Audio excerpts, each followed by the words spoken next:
Por 40 anos em um lar modesto, um pai aparentemente vulnerável deu tudo aos filhos ingratos. Mas quando eles tentaram expulsá-lo da casa, algo quebrou por dentro. Eles acharam que lidavam com um homem velho e indefeso. Erraram. Eu não era só um pai. Eu era o motivo de aquelas crianças terem qualquer coisa. E quando eles me entregaram uma brochura para um asilo, não faziam ideia de que isso levaria a cancelar o financiamento da casa deles. Isso foi só o começo. Antes de continuarmos, diga-nos de onde você está assistindo. 60 anos. 60 anos de vida, de trabalho, de sacrifícios. E o que eu recebo no meu aniversário? Uma brochura colorida de casa de repouso. Ainda consigo sentir o peso do papel entre meus dedos, as letras em fonte alegre prometendo cuidado especializado para a terceira idade, enquanto os rostos sorridentes dos outros convidados se transformavam em máscaras constrangidas. O silêncio que se instalou na minha mesa de jantar foi ensurdecedor. 40 pessoas, vizinhos, amigos, família, todos testemunhando o momento em que meu próprio filho me entregou minha sentença de morte social. É só uma sugestão, pai, Diego disse, sua voz carregada daquela paciência forçada que ele usa comigo há meses. O lugar tem ótimas referências, atividades para idosos, cuidados médicos. Idosos. A palavra me atingiu como um soco no estômago. Quando foi que eu me tornei um idoso aos olhos do meu próprio filho? Quando foi que deixei de ser Augusto Oliveira, o homem que construiu essa casa tijolo por tijolo, que pagou os estudos dele, que financiou o apartamento onde ele mora hoje, para me tornar apenas um problema a ser resolvido? Olhei ao redor da mesa. Clara, minha neta, tinha os olhos marejados, suas mãos pequenas apertando o guardanapo como se quisesse desaparecer. Marta, minha amiga e há décadas, me olhava com uma expressão de horror mal disfarçada. Os vizinhos estudavam seus pratos como se fossem mapas do tesouro. E Diego evitava meu olhar mexendo nervosamente no garfo. Obrigado, consegui dizer, minha voz saindo mais rouca do que pretendia. Que consideração? Não era consideração, era covardia. Era a forma mais cruel de me dizer que eu não era mais bem-vindo na minha própria vida. Durante 40 anos, eu fui o provedor, o protetor, o pilar dessa família. Trabalhei em 2 empregos quando Diego era pequeno para que ele pudesse estudar em escola particular. Paguei faculdade, casamento, entrada do apartamento. Quando ele se separou da esposa e ficou com Clara, quem ajudou com as despesas? Quem esteve lá quando ele precisou de um avalista para conseguir o financiamento da casa nova? Eu. Sempre eu. E agora, no primeiro sinal de que minha idade começava a aparecer, algumas pequenas confusões com remédios, a dificuldade para dirigir à noite, a bengala que uso desde que torci o pé, ele me tratava como um fardo. Vovô, Clara sussurrou, sua voz quebrando o silêncio pesado. Você não precisa. Quer dizer, você pode ficar aqui conosco sempre. Minha netinha. Aos 17 anos, ela tinha mais sensibilidade no dedo mindinho do que o pai dela no corpo inteiro. Eu sorri para ela, tentando esconder a dor que sentia no peito, como um punhal sendo lentamente girado. Está tudo bem, minha querida. Menti. Seu pai está apenas preocupado comigo. Mas não estava tudo bem. Nada estava bem. Eu podia ver nos olhos de Diego a impaciência mal disfarçada, a forma como ele suspirava quando eu demorava um pouco mais para subir a escada, como franzia a testa quando eu perguntava algo pela segunda vez. Para ele, eu havia me tornado um inconveniente, um obstáculo em sua vida organizada e prática. O resto do almoço passou numa neblina de conversas forçadas e sorrisos falsos. As pessoas começaram a se despedir mais cedo do que o habitual, como se a brochura fosse contagiosa. Marta foi uma das últimas a sair. Augusto, ela disse baixinho, segurando minha mão com firmeza. Você quer conversar mais tarde? Eu balancei a cabeça. Não confiava na minha voz naquele momento. Ela entendeu, como sempre entendia. 40 anos de amizade criam esse tipo de comunicação silenciosa. Quando a casa finalmente se esvaziou, eu me recolhi ao meu quarto. Sentei na poltrona que comprei quando me aposentei, meu pequeno reino particular, e olhei pela janela para o jardim que eu mesmo plantei. Cada árvore, cada flor, cada pedra do caminho havia sido colocada pelas minhas mãos. Esta casa era minha vida materializada em concreto e madeira.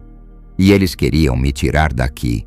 A porta se abriu devagar e Clara entrou, carregando uma xícara de chá.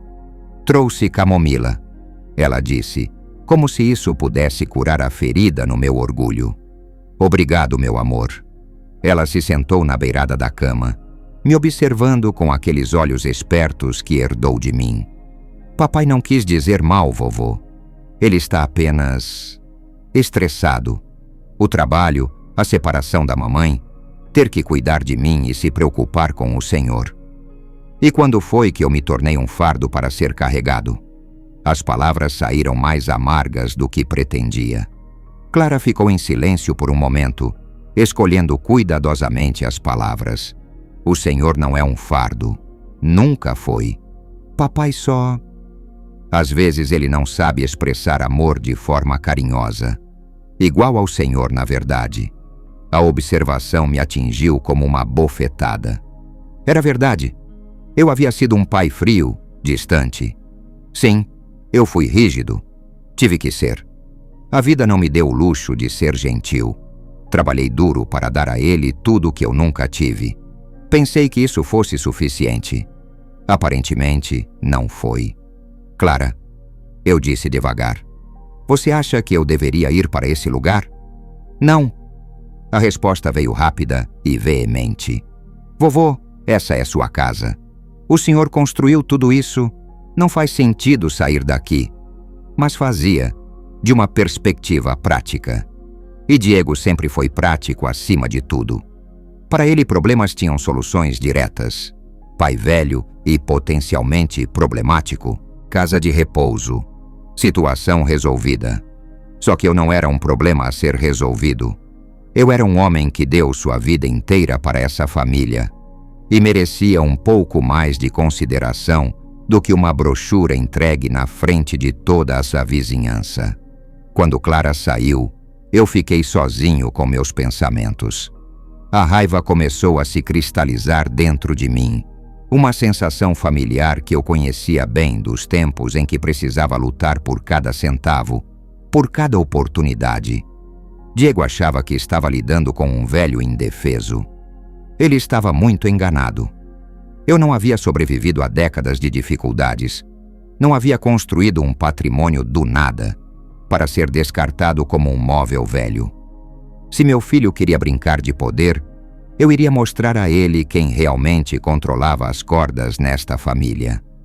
A brochura ainda estava sobre minha cômoda, suas cores alegres uma afronta à escuridão que sentia. Peguei-a e rasguei lentamente, deixando os pedaços caírem no chão como confete macabro. Era hora de Diego descobrir que subestimara completamente seu pai. 3 dias se passaram desde meu aniversário, e a brochura rasgada ainda estava no chão do meu quarto. Não por esquecimento. Eu podia ter meus lapsos ocasionais, mas minha memória para ofensas era cristalina. Era um lembrete, uma declaração de guerra silenciosa. Sentado na minha poltrona, observava a rotina matinal da vizinhança através da janela. As mesmas pessoas indo trabalhar, os mesmos horários, a mesma vida previsível que um dia eu também tive. Aposentadoria é uma palavra bonita para encostado, percebi. Uma forma elegante de dizer que você não serve mais para nada. Mas eles estavam errados. Diego passou pela manhã, como fazia toda terça-feira desde que me aposentaram do direito de dirigir meu próprio carro. Rotina de filho responsável. Verificar se o pai velho ainda estava vivo, se tinha comida na geladeira, se havia tomado os remédios. Check, check, check. Dever cumprido. Bom dia, pai, ele disse entrando na cozinha onde eu tomava meu café. Sua voz carregava aquele tom cuidadoso que se usa com crianças ou pessoas instáveis. Como passou a noite? Ainda estou aqui, respondi sem levantar os olhos do jornal. Ele suspirou, um som que se tornara a trilha sonora da nossa relação nos últimos meses. Pai, sobre domingo. Eu queria explicar. Não há nada para explicar. Virei a página com mais força do que necessário. Você foi bem claro. Não foi o que você pensou. É que... Olha, você tem que entender a minha posição. Clara está no último ano do colégio. O trabalho que está puxado. E eu me preocupo com você aqui sozinho. E se acontecer alguma coisa? E se você cair? E se esquecer o fogão ligado? Ah, lá vinham os "e se".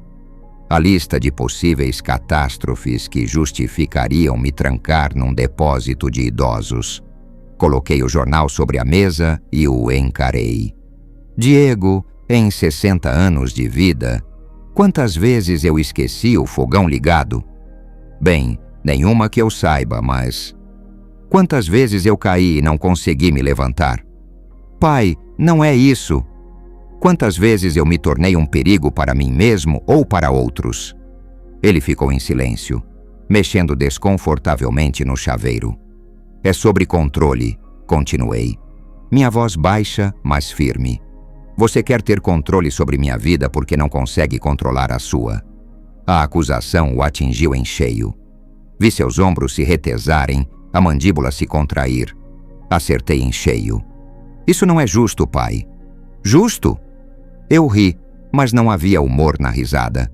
Justo seria ter sido consultado antes de você pesquisar casas de repouso. Justo seria uma conversa em particular, não uma humilhação pública. Justo seria um mínimo de respeito pelos seus 60 anos de existência. Diego passou a mão pelo cabelo, um gesto nervoso que fazia desde pequeno, quando era confrontado com suas próprias contradições. Eu respeito você, pai. É por isso que quero que tenha os melhores cuidados possíveis. Cuidados. A palavra saiu como um palavrão, como se eu fosse um cachorro velho que precisa ser levado ao veterinário. Não é assim? Então como é, Diego? Me explica.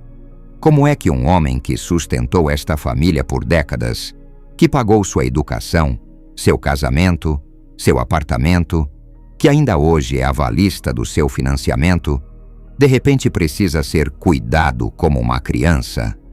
Vi sua expressão mudar quando mencionei o financiamento. Um flash de... o quê? Preocupação? Medo? Interessante. O financiamento não tem nada a ver com isso. Ele disse, mas sua voz perdeu um pouco da firmeza. Não tem? Inclinei-me para a frente na cadeira. Você tem certeza? Naquele momento, Clara entrou na cozinha, ainda de pijama, cabelo bagunçado pelo sono. A tensão no ar era palpável e ela imediatamente percebeu. Bom dia, ela disse cautelosamente, olhando entre nós dois. Bom dia, minha querida, respondi, meu tom se suavizando automaticamente. Dormiu bem? Sim, vovô. Ela pegou uma maçã da fruteira e se encostou no balcão. Vocês estão conversando? Seu pai estava me explicando por que acha que eu deveria morar com estranhos em vez de com minha própria família. Disse sem tirar os olhos de Diego. Pai, por favor. Vovô, Clara interveio gentilmente. Papai está preocupado. Talvez vocês possam encontrar uma solução que deixe todo mundo mais tranquilo. Minha neta é inteligente. Aos 17 anos, ela já entendia melhor de diplomacia do que muitos adultos. Mas diplomacia pressupõe boa-fé de ambas as partes. E eu estava começando a questionar a boa-fé do meu próprio filho. Clara tem razão, Diego disse rapidamente, aproveitando a abertura.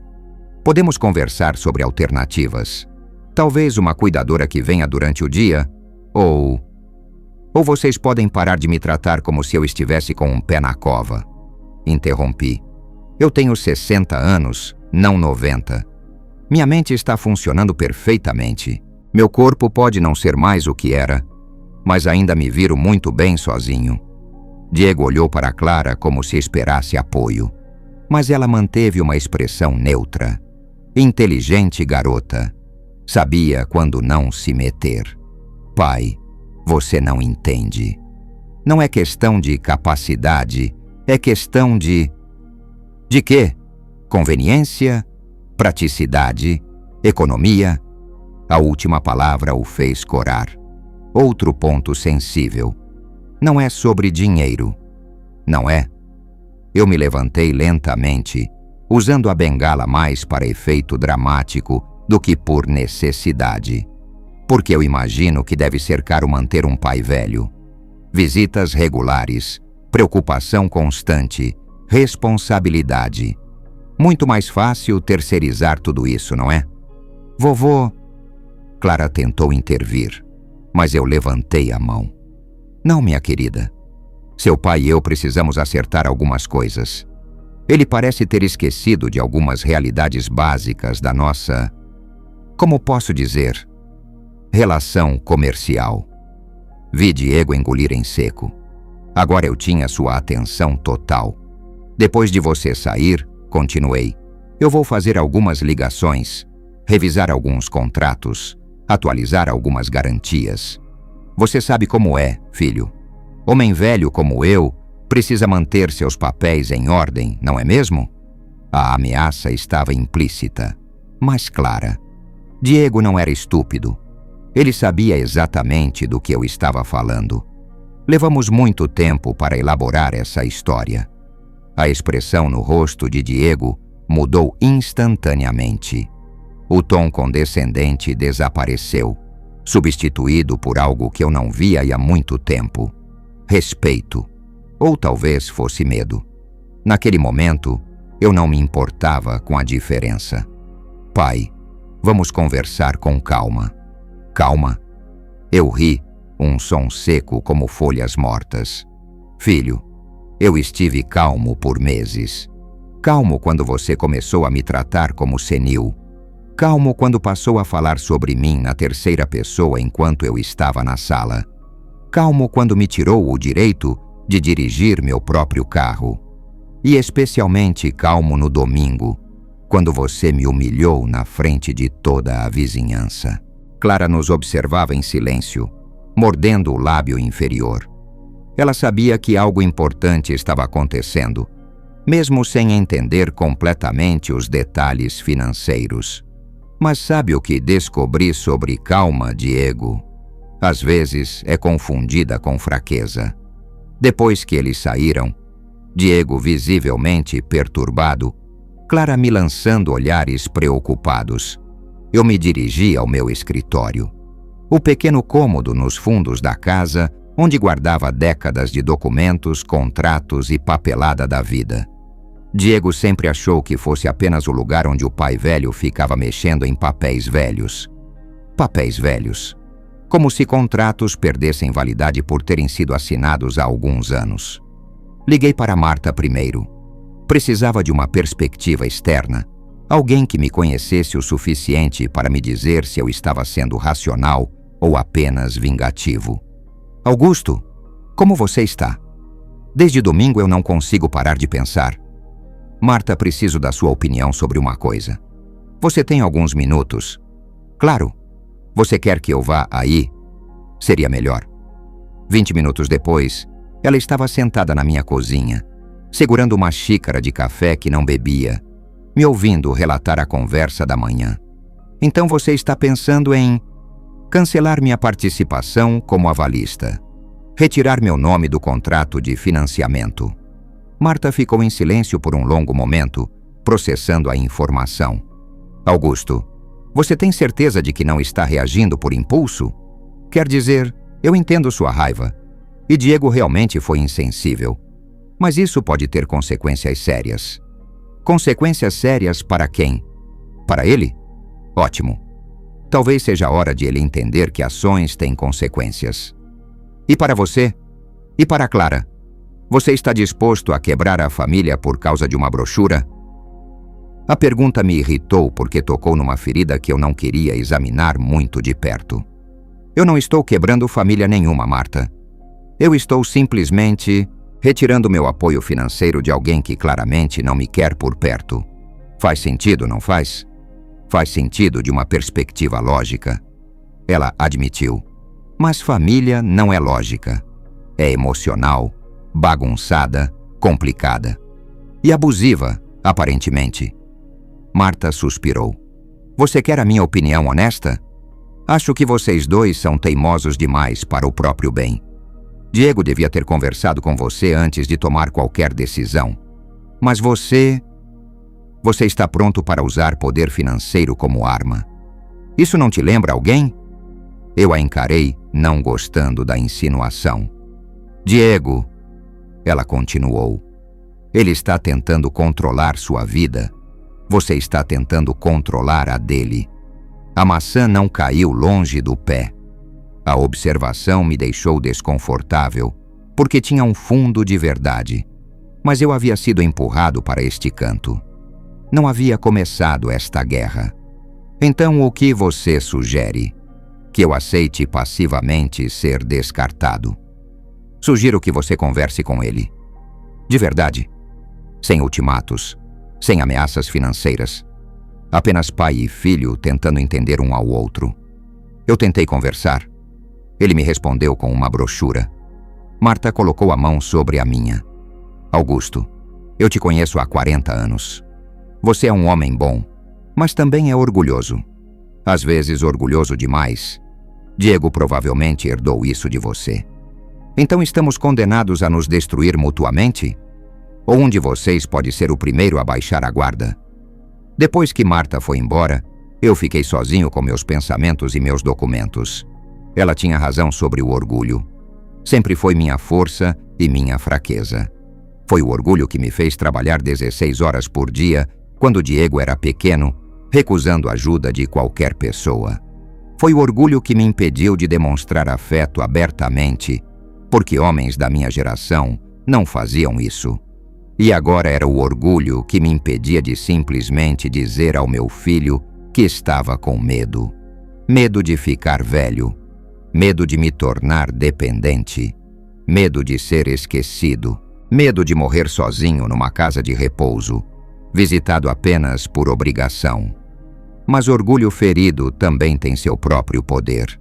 E se Diego queria jogar o jogo do poder prático, eu iria mostrar a ele como se joga para vencer. Liguei para o banco. Bom tarde, gostaria de falar com alguém sobre o contrato de financiamento número 3747-2019. Um momento, por favor. Em que posso ajudá-lo? Sou Augusto Oliveira, avalista do contrato. Gostaria de discutir algumas alterações. Claro, Sr. Oliveira. Vejo aqui que o senhor é realmente o avalista principal. O que o senhor gostaria de alterar? Quero retirar minha participação como avalista. Silêncio do outro lado da linha. Senhor, isso... Bem, isso teria implicações significativas para o contrato. O tomador principal seria notificado imediatamente e se ele não conseguir apresentar garantias alternativas equivalentes... Eu entendo as implicações. Posso perguntar se há algum problema específico? Talvez possamos encontrar uma solução alternativa. Não há problema que vocês possam resolver, respondi. Apenas mudanças familiares que exigem reajustes. Compreendo. O senhor gostaria de agendar um horário para vir ao banco? Esse tipo de alteração requer assinatura presencial e há alguns formulários. Sim. Que tal amanhã pela manhã? Perfeito. Às 9 horas? Às 9 horas. Quando desliguei o telefone, senti uma satisfação sombria. Diego receberia a notificação do banco em 24 horas. Então veríamos quão prático e eficiente ele seria para encontrar um novo avalista ou as garantias necessárias para manter sua casa. Talvez fosse cruel, talvez fosse desproporcional, mas era efetivo. E depois de décadas sendo o provedor silencioso, o suporte invisível, eu queria que ele entendesse exatamente qual era o meu valor. O telefone tocou no final da tarde. Diego. Pai, precisamos conversar. Claro, filho. Sobre o quê? Pausa. Eu podia quase ouvi-lo escolhendo as palavras cuidadosamente. Sobre nossa conversa de hoje. Eu acho que pode ter havido um mal-entendido. Que tipo de mal-entendido? Bem, você mencionou revisar contratos. Mencionei. E revisei. Na verdade, fiz algumas alterações já. Outra pausa mais longa. Que tipo de alterações? O tipo que homens velhos fazem quando querem colocar seus papéis em ordem. Respondi, usando suas próprias palavras contra ele. Nada com que você precise se preocupar. Pelo menos não ainda. Pai, Diego, você disse que eu preciso de cuidados especializados. Pode estar certo. Talvez eu realmente precise de um ambiente mais controlado. Um lugar onde minhas decisões sejam supervisionadas, onde eu não possa fazer besteira com papéis importantes. Eu não disse isso. Não? Então talvez você possa esclarecer exatamente o que disse. Amanhã, se quiser. Podemos ter uma conversa longa e franca sobre o futuro. O meu e o seu. Desliguei antes que ele pudesse responder. A guerra havia começado oficialmente. A noite foi longa. Fiquei acordado até tarde, sentado na poltrona do meu quarto, observando as luzes da cidade através da janela. Uma parte de mim, a parte que Marta havia tocado durante nossa conversa, sussurrava que eu estava indo longe demais, que estava usando uma bazuca para matar uma mosca. Mas a parte maior, a parte que havia sido publicamente humilhada por seu próprio filho, que havia sido tratada como um problema a ser resolvido, essa parte queria sangue. Às 7 da manhã, meu telefone tocou. Diego. Pai, recebemos uma ligação do banco. Eles disseram que você quer retirar a garantia do financiamento. Sua voz estava tensa, controlada. Era uma voz que ele usava no trabalho quando tentava manter a calma numa crise. Bom dia para você também, filho. Pai, por favor. Podemos conversar sobre isso? Posso ir aí antes do trabalho? Claro, estarei aqui. Não é como se eu tivesse muitos lugares para ir, não é? Ele chegou em 15 minutos, ainda de pijama, cabelo desgrenhado. Aparentemente, a ligação do banco havia interrompido sua rotina matinal. Pai, o que está acontecendo? Sente-se, Diego. Ele se sentou na beirada do sofá, inclinado para a frente, as mãos entrelaçadas. Postura de negociação. Tudo nele era calculado, mesmo em momentos de desespero. Você me pergunta o que está acontecendo? Comecei devagar. É interessante. Você passa meses me tratando como se eu não tivesse capacidade para tomar minhas próprias decisões. E agora quer saber por que estou tomando uma. A casa, pai. Se você retirar a garantia, você perde a casa. Eu sei.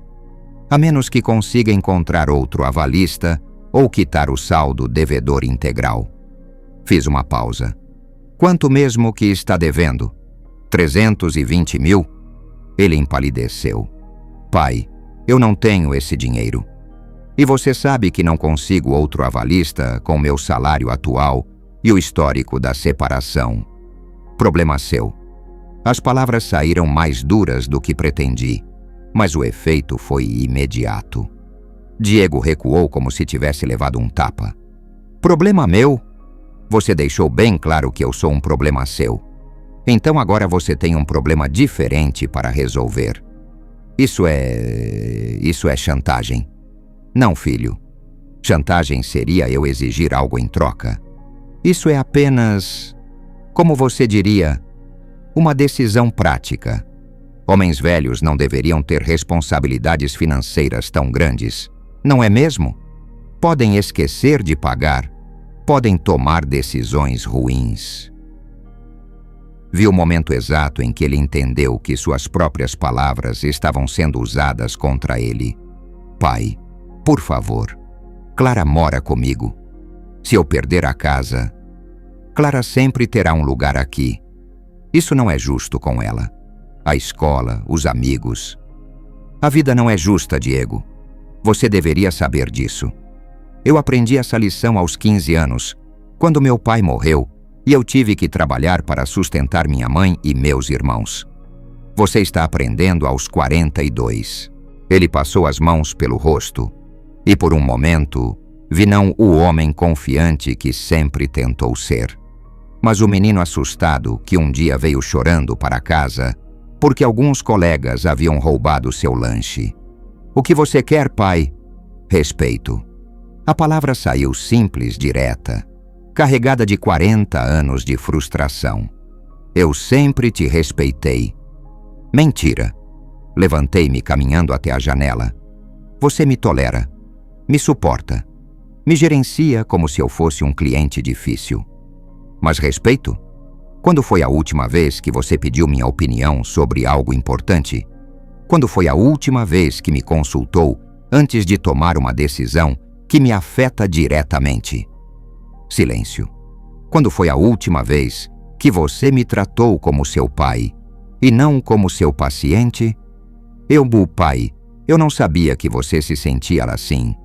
Não sabia porque nunca perguntou. Nunca se interessou pelos meus sentimentos. Para você, eu sou um problema de logística. Uma responsabilidade herdada. Diego se levantou também, começando a andar pela sala. Isso não é verdade. Eu me preocupo com você. Você se preocupa com o trabalho que eu dou, com a responsabilidade, com o que os outros vão pensar se não cuidar bem do pai velho. Mas comigo, como pessoa, com o que eu quero, com o que eu sinto. Ele parou de andar e me encarou. Então me diz, o que você quer? Quero ser consultado antes de você pesquisar casas de repouso. Quero que você converse comigo sobre suas preocupações em vez de tomar decisões unilaterais. Quero ser tratado como alguém que ainda tem voz ativa na própria vida. Está bem. Tudo bem. Podemos fazer isso. Mas, por favor, não cancele a garantia. Não por causa disso. Caminhei até minha poltrona e me sentei, pegando a bengala mais por hábito do que necessidade. Diego, você acha mesmo que isso é só sobre uma brochura? Não é? É sobre 40 anos de você crescendo achando que eu sou indestrutível e agora que descobriu que eu sou humano, que posso ficar velho e frágil. Sua reação é me esconder em algum lugar onde não precise lidar com essa realidade. Ele se sentou no sofá novamente, mas desta vez se recostou, como se finalmente estivesse disposto a ouvir. Pai, continuação. Pai, eu não quero te esconder. Eu tenho medo. As palavras saíram baixas, quase um sussurro. Foi a primeira vez em anos que ouvi meu filho admitir medo sobre qualquer coisa. Medo de quê? De não conseguir cuidar de você direito. De algo acontecer enquanto você está sozinho aqui. De te perder. Senti algo se mover no meu peito. Uma rachadura na armadura de raiva que eu havia construído. E você acha que me jogando numa casa de repouso vai evitar que você me perca? Acho que vai me dar a certeza de que profissionais estão cuidando de você melhor do que eu conseguiria. Diego, eu não preciso de profissionais. Eu preciso da minha família. Mas e se não for suficiente? E se eu não for suficiente? Ah, ali estava, o núcleo da questão. Não era sobre minha capacidade, era sobre a dele. Não era sobre eu estar ficando velho, era sobre ele não saber como lidar com isso. Filho, você já considerou a possibilidade de que talvez eu não precise de tanto cuidado quanto você imagina? Ele me olhou confuso. Ou que, se precisar, possamos descobrir juntos qual é a melhor forma de lidar com isso. Mas o que aconteceu com você na semana passada? O quê? Quando eu confundi os remédios. Você tomou o remédio da pressão 2 vezes e esqueceu o da diabetes. Uma vez, Diego. Uma vez em 60 anos de vida. Você nunca esqueceu de nada. Mas com sua idade. Minha idade não me transformou numa criança. Cometi um erro. Percebi, corrigi. Fim da história. Ele ficou em silêncio, processando. E o problema com a direção noturna? É um problema real, admiti. Por isso eu mesmo parei de dirigir à noite. Viu? Ainda consigo tomar decisões sensatas sobre minha própria segurança. Pai. Diego, você quer saber a verdade? Eu estou ficando velho. Meu corpo não é mais o mesmo. Alguns reflexos estão mais lentos. Às vezes eu esqueço coisas pequenas. Isso é normal. Isso não significa que eu preciso ser institucionalizado. Ele baixou a cabeça, estudando as próprias mãos. Eu não sei como fazer isso, pai. Nunca vi você vulnerável. Para mim, você sempre foi indestrutível. Sempre teve todas as respostas. Sempre resolveu todos os problemas. E agora você descobriu que eu sou humano. E não sei como ajudar um pai humano. A honestidade brutal da admissão me desarmarou completamente.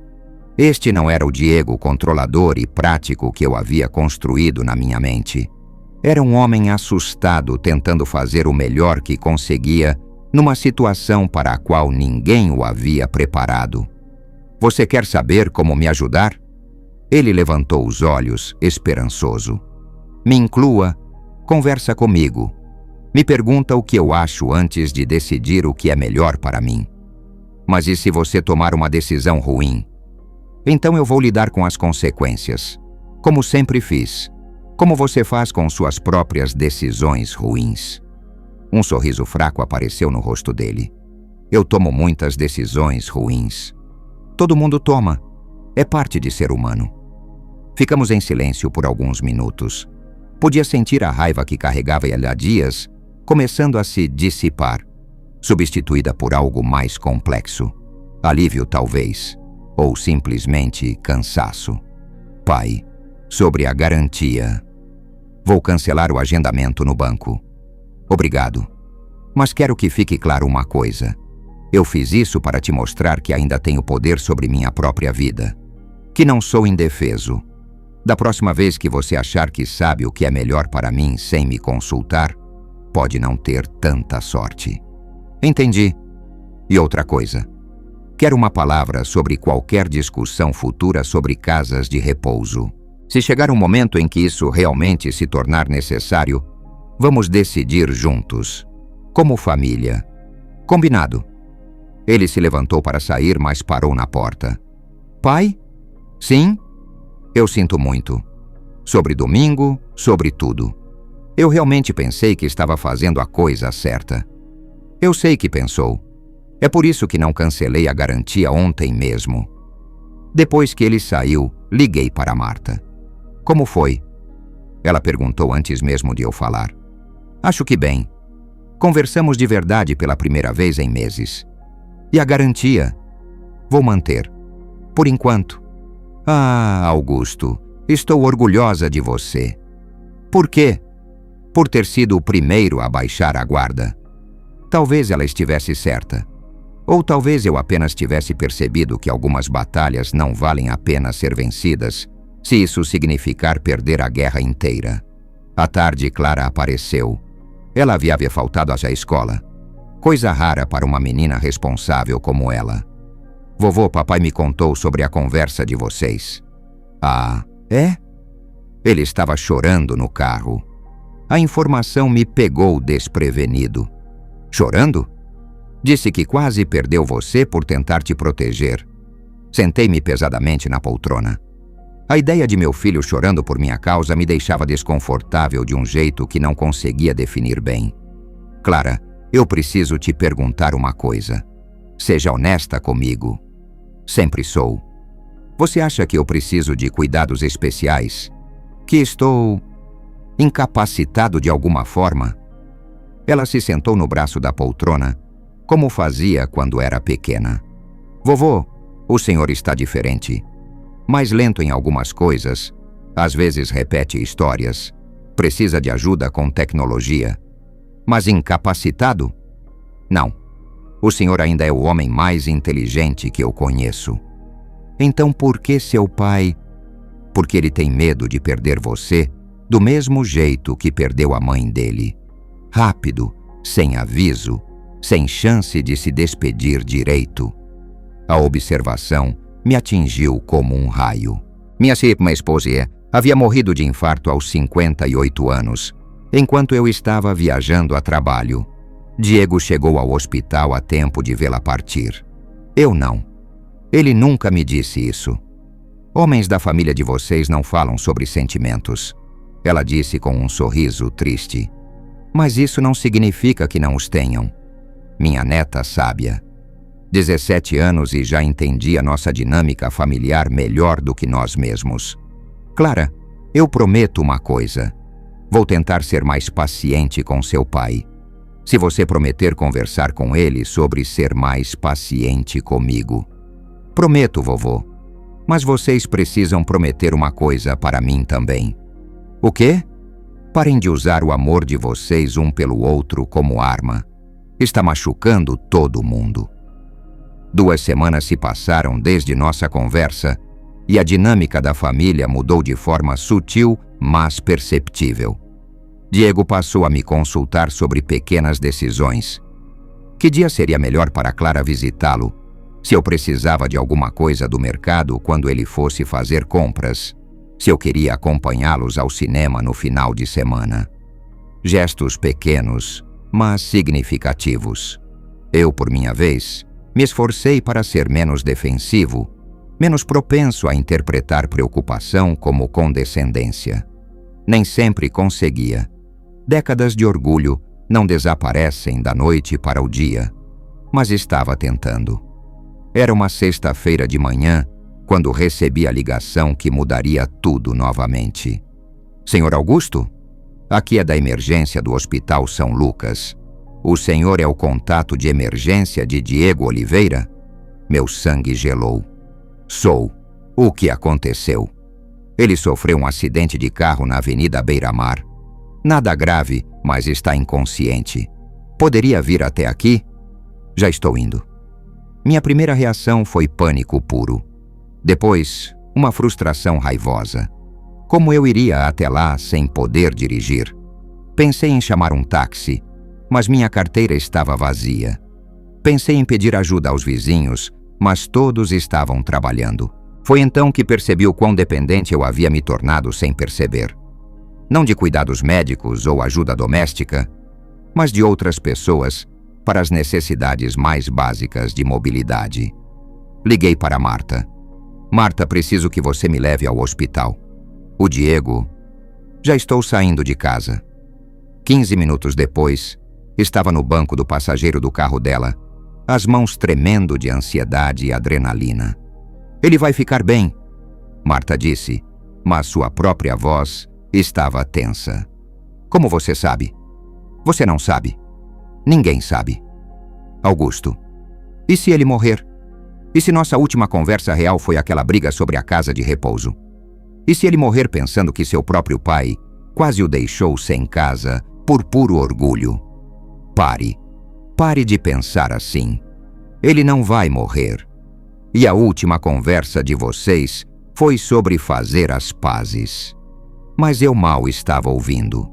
Minha mente estava correndo por todos os cenários possíveis, todas as coisas que nunca disse a meu filho, todas as palavras gentis que guardei por orgulho ou medo de parecer fraco. Quando chegamos ao hospital, Clara já estava lá, ainda de uniforme escolar, os olhos vermelhos, mas controlada. Vovô! Ela correu para meus braços. Ele está bem, consciente agora. Os médicos disseram que foi principalmente o susto. O alívio me fez tremer nas pernas. Marta me segurou pelo braço. Posso vê-lo? Claro, ele está perguntando por você. Diego estava no leito, pálido mas acordado, com um curativo na testa e o braço esquerdo imobilizado. Pai, como você está se sentindo, filho? Como se tivesse brigado com um caminhão e perdido. Ele tentou sorrir. O médico disse que foi sorte. Se o outro carro tivesse me atingido alguns centímetros mais à direita... Não consegui terminar de ouvir a frase. Sentei-me pesadamente na cadeira ao lado da cama. Pai, você está bem? Você parece mais abalado do que eu. Era verdade. Minhas mãos ainda tremiam, meu coração disparado. Diego, eu preciso te dizer uma coisa. Pai, você não precisa. Preciso sim. Olhei para Clara e Marta. Vocês podem nos dar alguns minutos? Quando ficamos sozinhos, peguei a mão boa do meu filho. Nas últimas 2 semanas eu fiquei pensando na nossa briga, na forma como reagi. E percebi uma coisa. Eu usei nossa ligação financeira como arma porque era o único poder que eu achava que ainda tinha sobre você. Pai, me deixa terminar. Quando recebi a ligação do hospital hoje, meu primeiro pensamento não foi sobre suas feridas ou sua saúde. Foi: e se ele morrer odiando o pai? E se a última memória que ele tiver de mim for de um velho amargo tentando destruir a vida dele por orgulho ferido? Diego apertou minha mão. Eu nunca odiei você, pai. Nem por um segundo. Mas eu me comportei de uma forma odiável. Usei o dinheiro como arma, exatamente como você usou aquela brochura. A brochura foi um erro. E minha reação foi um erro maior. Filho, eu quero que você saiba. Eu entendo por que você se preocupa comigo. Entendo por que a ideia de me cuidar te assusta. E se um dia no futuro, você realmente achar que uma casa de repouso é a melhor opção para mim, eu vou considerar seriamente. Seus olhos se arregalaram. Pai, eu não quero. Eu sei que não quer. E eu também não quero. Mas quero que você saiba que se chegasse a esse ponto, eu não iria te odiar por isso. Não iria te punir financeiramente, porque entendo que seria amor mal expressado, não crueldade. Diego fechou os olhos e vi lágrimas escorrerem pelas bordas. Eu estava morrendo de medo, pai, de não conseguir cuidar de você direito, de tomar a decisão errada, de você se machucar enquanto eu não estava por perto.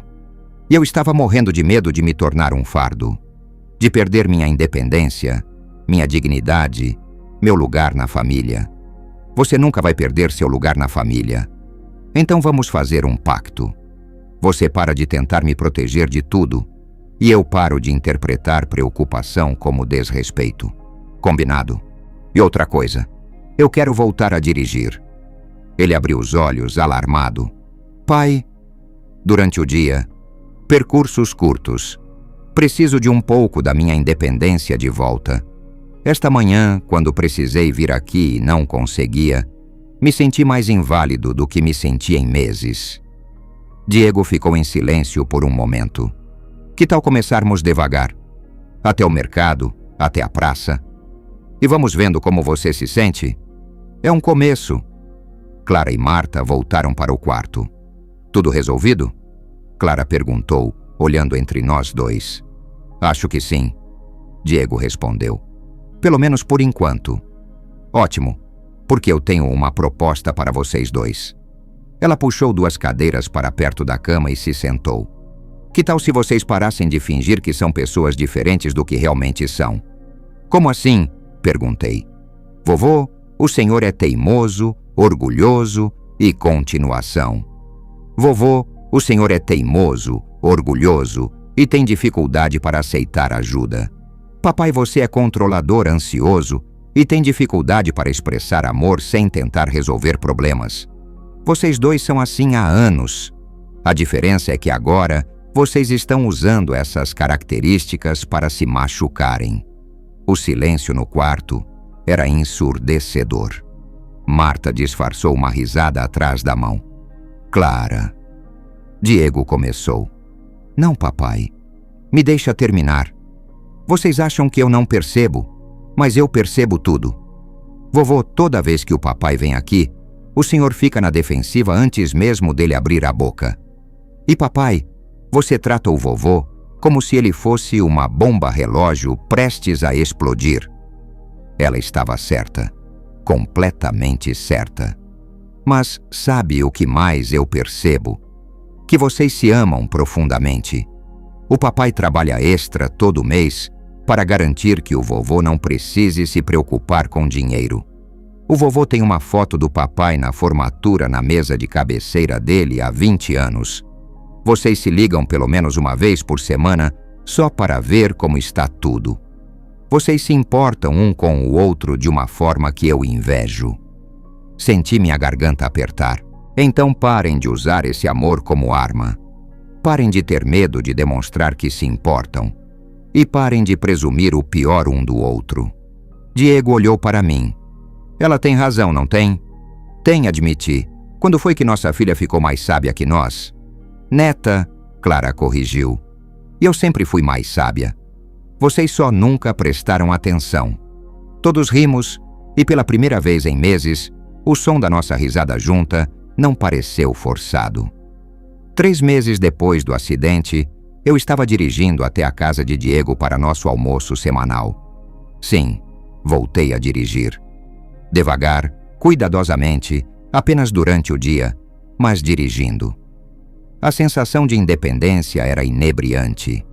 Não que eu fosse completamente independente. Havia aceitado algumas mudanças. Uma empregada vinha 3 vezes por semana para ajudar com a limpeza pesada. Marta me acompanhava nas consultas médicas. E Diego instalou alguns daqueles dispositivos de emergência pela casa. Não sem minha aprovação desta vez. O mais importante, começamos a conversar de verdade. Pai, Diego disse quando me serviu o prato, preciso te contar uma coisa. Recebi uma proposta de trabalho em São Paulo. Meu garfo parou no meio do caminho para a boca. São Paulo? É uma promoção significativa. Quase o dobro do salário atual. Mas significa que Clara e eu teríamos que nos mudar. Senti uma pontada familiar de pânico, seguida pelo impulso de transformá-la em raiva. Mas respirei fundo e fiz a pergunta que aprendi a fazer. O que você quer fazer? Honestamente, quero aceitar. É uma oportunidade incrível e Clara poderia estudar numa escola muito melhor. Mas significaria deixar você aqui sozinho. E depois de tudo o que aconteceu... Diego... Coloquei o garfo no prato e o encarei. Quantos anos eu tenho? 60. E quantos anos você tinha quando saiu de casa? 17, mas... Eu sobrevivi 43 anos tomando conta de mim mesmo antes de você nascer. Acho que consigo me virar por mais alguns. Pai não é tão simples. Não é? Por quê? Ele suspirou passando a mão pelo cabelo. Porque agora eu sei que você não é indestrutível. Porque sei que pode precisar de ajuda. Porque você me ama e se preocupa comigo. Exato. Levantei-me da mesa e caminhei até a janela. Dali podia ver o jardim que ele havia plantado com Clara. As mesmas flores que eu plantei no meu jardim décadas atrás. Filho, você quer saber a verdade? A ideia de vocês se mudarem me apavora. Não só pela distância, mas porque significa que eu realmente estou envelhecendo. Que nossa dinâmica está mudando de novo. Então você não quer que eu aceite? Voltei para a mesa. Eu quero que você faça o que é melhor para você e para a Clara. E se isso significa São Paulo, então é São Paulo. Mas nada. Diego, durante anos você me viu como alguém que sempre colocava a família em primeiro lugar. Às vezes até demais, eu sei. Agora é a sua vez de fazer o mesmo por sua filha. Clara, que havia ficado quieta durante toda a conversa, finalmente falou. E se não fosse em São Paulo? Como assim? Diego perguntou. E se fosse aqui mesmo, mas vocês morassem com o vovô? Ambos a olhamos-te surpresos. Clara, a casa do vovô não é grande o suficiente, mas a nossa é. Eu interrompi, uma ideia começando a se formar. Quer dizer, se vocês quisessem, eu poderia me mudar para o apartamento de vocês e vocês poderiam ficar na minha casa. Pai, não podemos aceitar isso. Por que não? A casa é grande, tem jardim para Clara, está paga. E o apartamento de vocês é perfeito para uma pessoa só, perto do centro, mais prático para mim. Via as engrenagens funcionando na cabeça de Diego. Mas e se você precisar de ajuda? Estaremos a 15 minutos um do outro. Não é diferente de agora. É diferente sim, Clara disse, sorrindo. Seria melhor. Papai, você aceitaria a promoção se soubesse que o vovô está numa casa que ele ama, mas numa situação mais independente? Diego olhou entre nós dois. Vocês estão falando sério? Por que não? Eu me senti mais animado do que havia me sentido em meses. É uma solução prática. Você ganha na promoção, Clara ganha mais espaço, eu ganho mais independência e todos ficamos por perto.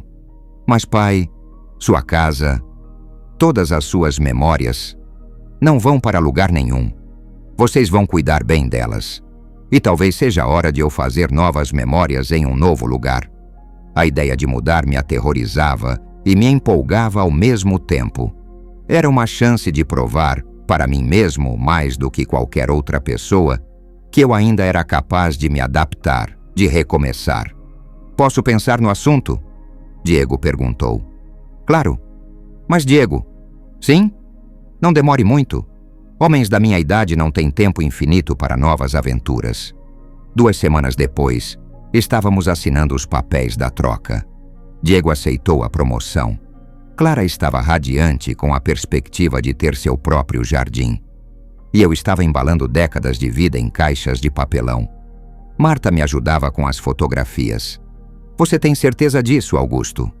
Tenho certeza de que estou apavorado. Respondi honestamente. Mas também tenho certeza de que é a coisa certa a fazer. E se não der certo? Então a gente descobre outra solução. Essa é a vantagem de ter família. Sempre dá para recomeçar. Na noite anterior à mudança, Diego veio me ajudar a terminar de embalar. Pai, obrigado. Pelo quê? Por me deixar crescer. Por deixar Clara crescer. Por confiar em nós com sua casa. Diego, vocês não são inquilinos. Esta casa agora é de vocês. Cuidem bem dela. Vamos cuidar. Ele hesitou por um momento. Pai, eu quero pedir desculpa. Por tudo. Pela brochura, pela forma como te tratei, por não ter conversado com você antes. Já conversamos sobre isso. Eu sei, mas preciso dizer, você me ensinou que ser homem significa cuidar da família. Só que ninguém me ensinou como cuidar do homem que me ensinou isso. Senti os olhos marejarem. Você aprendeu, filho. Nós dois aprendemos. Aprendi que cuidar não significa controlar. E eu aprendi que aceitar cuidado não significa perder dignidade. Na manhã da mudança, quando coloquei a última caixa no carro, parei na porta de casa. Minha casa por tantos anos. E olhei para trás uma última vez. Não senti tristeza. Senti gratidão. Gratidão por ter tido uma vida rica nessas paredes. Gratidão por ter criado um filho que, apesar de todos os nossos conflitos, se tornara um homem bom. Gratidão por ter uma neta que era sábia além dos seus anos. Gratidão por ainda ter tempo. Tempo para novas aventuras, novos começos, novos jeitos de ser pai e avô. E, principalmente, gratidão por ter aprendido que envelhecer não significa se tornar irrelevante. Significa evoluir. Quando liguei o carro e comecei a dirigir em direção à minha nova vida, sorri. 60 anos não eram o fim de nada. Eram apenas o começo de um novo capítulo. O apartamento de Diego era menor do que eu lembrava. Não fisicamente. Ele sempre teve o mesmo tamanho. Mas emocionalmente. Durante anos, quando vinha visitá-los, eu era um convidado temporário. Agora, me quebasse olhando para as paredes que se tornariam minha nova realidade, senti o peso da permanência. A primeira semana foi um exercício em adaptação. Descobri que 50 anos de hábitos não desaparecem facilmente. Continuava procurando pelo interruptor da cozinha no lugar errado. Acordava às 5 da manhã esperando ouvir os pássaros do meu jardim, mas encontrava apenas o som distante do trânsito. A vista da janela era diferente. Prédios onde antes havia árvores, movimento constante onde antes havia paz. Mas havia compensações. O apartamento ficava a 2 quadras do centro médico, onde fazia meus exames. A farmácia era na esquina. O supermercado a 5 minutos a pé. Marta morava no quarteirão seguinte. Uma coincidência feliz que descobrimos apenas após a mudança. Como está se adaptando? Ela perguntou durante nossa terceira caminhada matinal pela nova vizinhança. É estranho, admiti. Não é ruim, apenas diferente. Como usar sapatos novos. Você sabe que vão servir, mas ainda incomodam um pouco. E Diego? Nervoso. Passa aqui todo dia para verificar como estou. Ontem ele organizou minha cozinha inteira porque achou que eu estava tendo dificuldade para encontrar as coisas. Marta riu. Alguns hábitos morrem devagar. O irônico é que agora eu entendo melhor a preocupação dele. Quando você está sempre no mesmo lugar, rodeado pelas mesmas coisas, é fácil se sentir no controle. Mas quando tudo muda, você se sente vulnerável. Exatamente. Foi naquela tarde que Clara apareceu na minha porta, com uma expressão determinada que eu conhecia bem. Era a mesma cara que fazia quando criança, quando estava prestes a convencer alguém de alguma coisa. Vovô, preciso falar com você sobre uma coisa. Claro, minha querida, o que foi? Ela se sentou no sofá, meu antigo sofá, em um novo lugar, e cruzou as pernas. Estou preocupada. Com o quê? Com você e o papai. Vocês estão numa dança estranha de novo. Franzi o senho. Como assim? O papai está te sufocando com cuidado excessivo e você está fingindo que está tudo bem quando não está. A perspicácia da minha neta continuava me surpreendendo. Clara, eu estou bem. Vovô. Ela me deu aquele olhar que herdara de mim. O olhar que dizia, não me venha com mentiras. Você está dormindo mal. Sei porque vejo luz na sua janela às 2 da manhã, quando saio para beber água. Você está comendo demais. Notei que a lata de biscoitos que comprou na segunda já está vazia. E você tem usado a bengala mais do que precisava usar em casa. Suspirei. Não adiantava mentir para ela. É um período de adaptação, só isso. Ou você está estressado porque mudou de vida aos 60 anos para acomodar os sonhos do papai e agora está se perguntando se fez a coisa certa. Às vezes eu esquecia que Clara estava há poucos meses de completar 18 anos. Na minha mente, ela ainda era a menininha que vinha passar fins de semana na minha casa. Mas a jovem mulher sentada no meu sofá tinha uma sabedoria que muitos adultos não possuíam. Talvez você tenha razão, admiti. E o papai está compensando a culpa sendo super protetor. Também pode ser.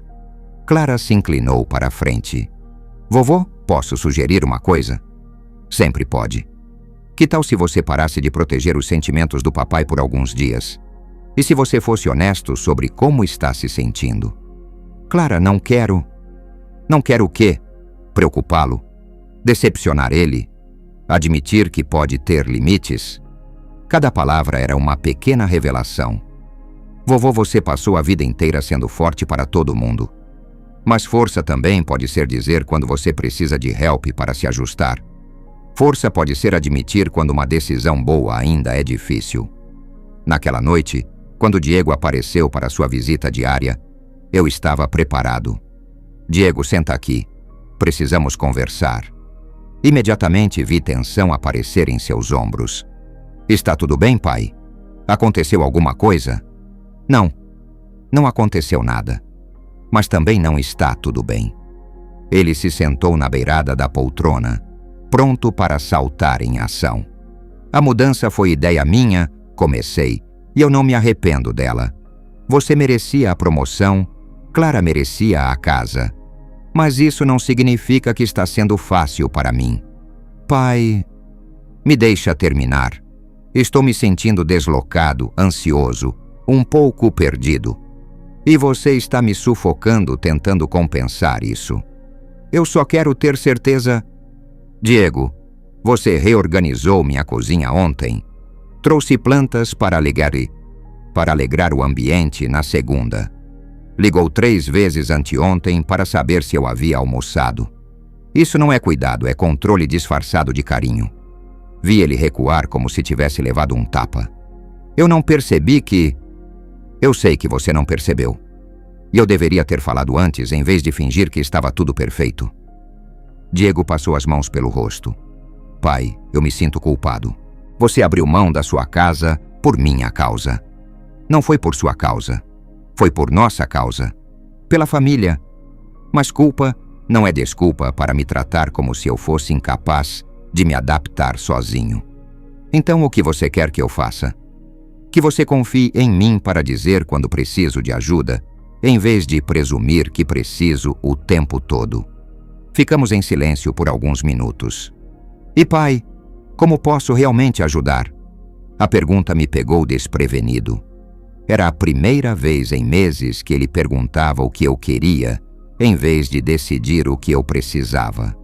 Talvez você possa me ajudar a encontrar algumas atividades aqui no bairro. Um grupo de cartas, sei lá. Alguma coisa que me dê uma rotina nova, pessoas novas. Isso eu posso fazer. E Diego? Sim? Você pode parar de se sentir culpado por ter ambições, por querer crescer profissionalmente, por construir uma vida melhor para Clara. Eu me orgulho de você. Vi seus olhos marejarem. Mesmo depois de tudo que aconteceu, especialmente depois de tudo que aconteceu, você aprendeu, nós aprendemos, e ainda estamos aprendendo. Uma semana depois, Diego me apresentou ao grupo de dominó que se reunia todas as tardes na praça do bairro. Homens da minha idade e mais velhos, aposentados, alguns viúvos como eu, todos procurando maneiras de preencher os dias. Augusto, né? Disse um deles, Manuel, quando me sentei à mesa. Diego me contou que você era empresário. Era. Agora sou apenas um homem tentando descobrir como ser aposentado sem ficar maluco. Todos riram, uma risada de reconhecimento. A gente se reúne aqui todo dia às 2, explicou o outro, Fernando. Joga dominó, conversa besteira, reclama dos filhos e dos netos. Nada muito profundo. Perfeito, respondi. Profundidade demais pode ser perigosa na nossa idade. E assim lentamente comecei a construir uma nova rotina. Dominó à tarde, caminhadas matinais com Marta, almoço com Diego e Clara aos domingos na minha antiga casa, que agora era a casa deles, onde eu era um convidado bem-vindo, mas não mais o dono. 3 meses após a mudança, estava no apartamento preparando o jantar, quando Clara apareceu com uma sacola de mercado.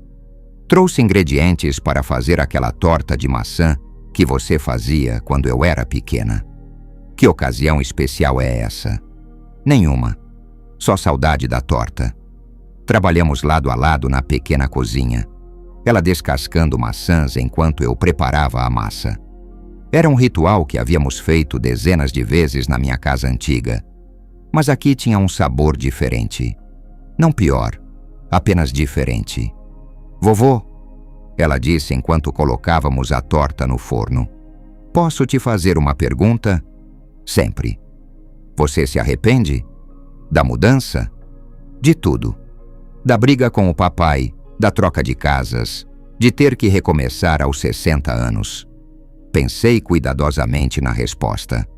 Clara, há 6 meses eu achava que minha vida estava acabando, que eu estava me tornando irrelevante, um fardo, uma relíquia.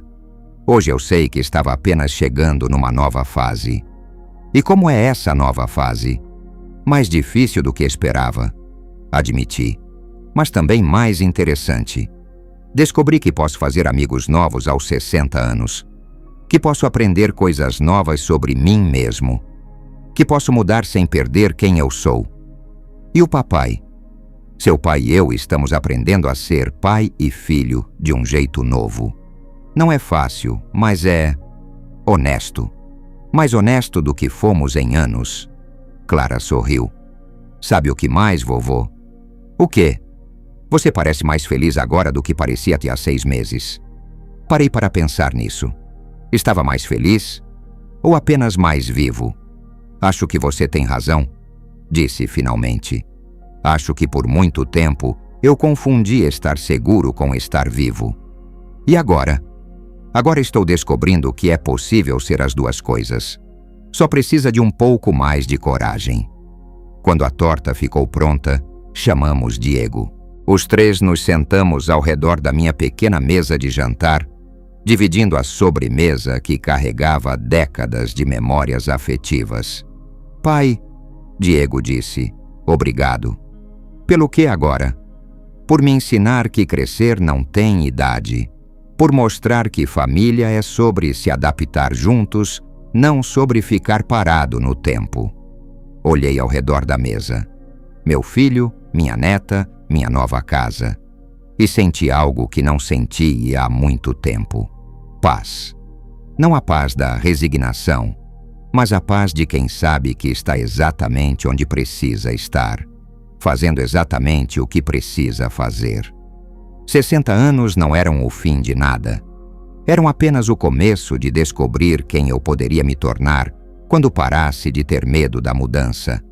E isso, percebi, era o melhor presente que poderia dar à minha família, a prova de que é possível se reinventar em qualquer idade, desde que se tenha coragem para admitir que não sabemos todas as respostas. Às vezes, o maior ato de amor é simplesmente continuar crescendo. Continuação. 6 meses depois daquela noite da torta de maçã, eu estava sentado no mesmo apartamento, mas tudo havia mudado novamente. Não as paredes ou os móveis. Esses continuavam os mesmos. Mas eu havia mudado. E com isso, toda a dinâmica da nossa família havia se transformado mais uma vez. A mudança começou com uma ligação inesperada numa quinta-feira de manhã. Augusto, aqui é o Helena, da Secretaria de Educação. O senhor ainda tem interesse em trabalhar? Helena era uma antiga conhecida dos tempos em que eu tinha minha empresa. Ficou alguns segundos processando a pergunta. Trabalhar? Temos um projeto novo aqui na cidade. Queremos criar um programa de mentoria para jovens empreendedores.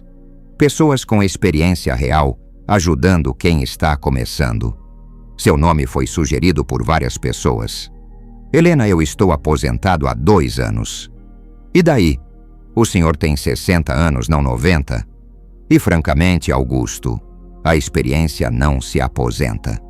A ideia ficou rodando na minha cabeça o dia inteiro. Trabalhar novamente? Não trabalhar realmente. Era mais como compartilhar conhecimento. Mas ainda assim, significava ter um propósito além dos jogos de dominó e das caminhadas matinais.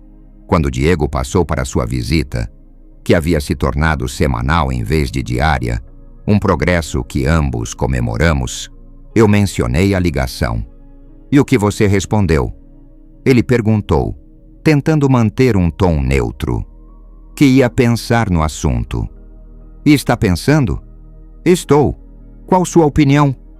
Diego ficou quieto por um momento, escolhendo as palavras. Pai, minha opinião honesta? Acho que você deveria fazer o que te faz feliz. Mesmo que isso signifique me envolver com trabalho novamente, especialmente se isso significar se envolver com trabalho novamente. Ele se inclinou para a frente na cadeira.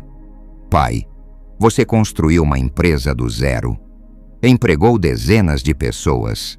Tem conhecimento que pode ajudar outras pessoas a realizarem seus sonhos. Por que desperdiçar isso? A resposta me surpreendeu. O Diego de 1 ano atrás teria encontrado 1000 razões para eu não me envolver em nada que pudesse me causar estresse ou exigir energia. Você não acha que estou velho demais? Para dar conselhos? Para compartilhar experiência?